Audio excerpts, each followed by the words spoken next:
everybody, here we go. This is the exit ramp for Off the Grid. You got it. No script, no folly, no polished chapters. These are raw live transmissions from the space between. We're going off the grid to deal with the adrenaline debt and the architecture of the rebuild in real time. The rent is due every day. Let's pay it. Came a man on a train, walking 30 miles with a sack on his back, and he put down his load where he thought it was the best. You know, I've been watching people live their lives through a phone for a while now, and somewhere around 2023, 2024, it stopped being a phone habit and became a actual event. The phone isn't documenting the moment anymore. The moment exists to feed the phone.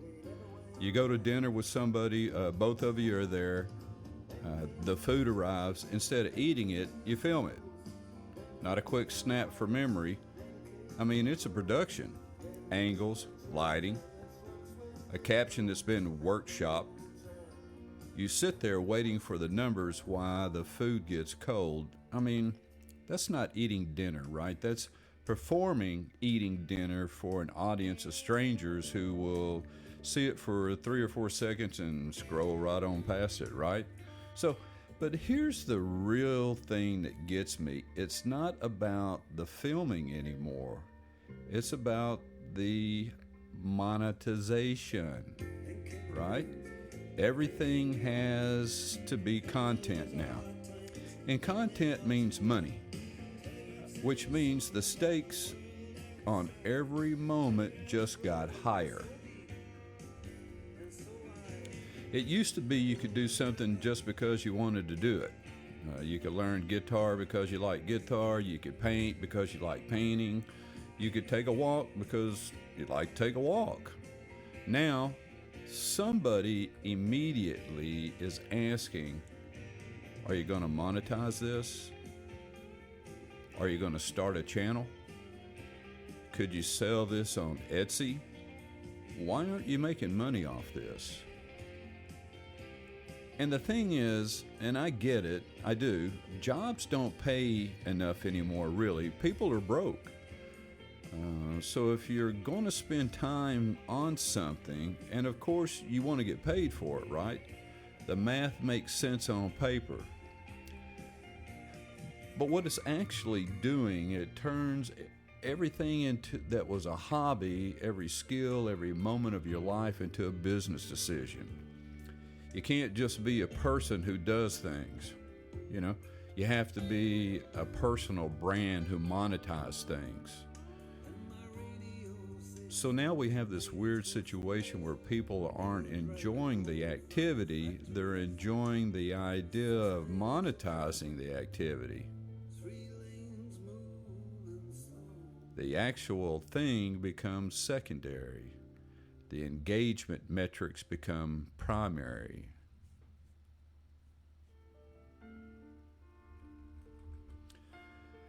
A guy I know picked up crochet the other day. Just wanted to make things a little bit better for himself. Within a week, 3 people asked him why he wasn't selling it. Within a month, he'd quit, right? Not because the crochet was hard, but because the pressure to turn it into an income had sucked all the joy out of it, you know?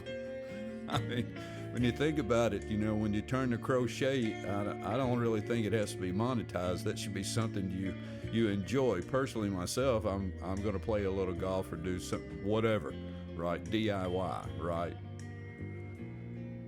So that's the real cost, you know, not the money that you don't make, the thing that you don't do anymore because you got tired of the math.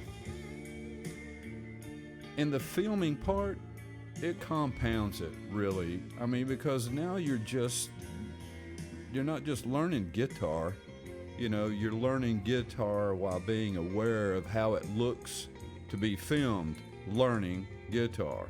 Or more importantly, trying to teach somebody how to play guitar. I mean, come on. The whole point is if you're crocheting it while thinking about the shot, You're living while thinking about the caption. Are you? The lens becomes bigger than the view. The documentation becomes more important than the actual living. I mean, I watch people at concerts just filming the concert, not watching it, not enjoying it, not hearing it, just making sure that they get the footage so they can prove to people that they were there. I mean, isn't that what your ticket stub does? Or the t-shirt does that you bought? Or, God forbid, anything?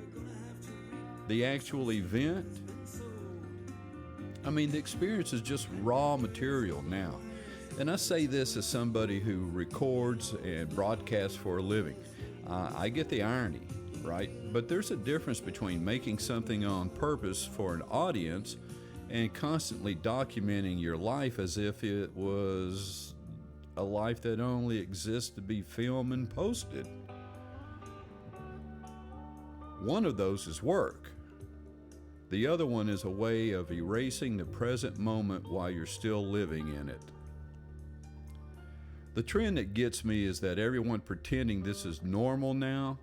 I mean, come on. That, of course, filming everything. Of course, you monetize everything. Of course, you experience things through a screen first and directly second, if at all. But it's not normal, okay? It's new, and I think we're losing something real in the process. The ability to just be somewhere without it being content, to do something and it not be considered income, to have a moment that belongs only to you and to someone else in your company and your event, and nobody else will ever even know it happened. I mean, that's not nothing, that's actually everything. Hey, listen, something to think about, right? So I appreciate you guys letting us come in. As always, you got a seat at the table. You can email anytime you want. It's in the show notes. And remember, the rent is due every day, right? And what we have to think about is some other things that are going on here. 988 is available 24 hours a day, every day. 1-866-903-3787, National Grief Support Line. And let's remember, for those that we love and care about, forevermiss.com, build that memory. And like I said, your ability to be able to enjoy your life and do things without having to monetize it, something to think about, people. Enjoy. As always, the rent is due every day. And until next time, stay off the grid.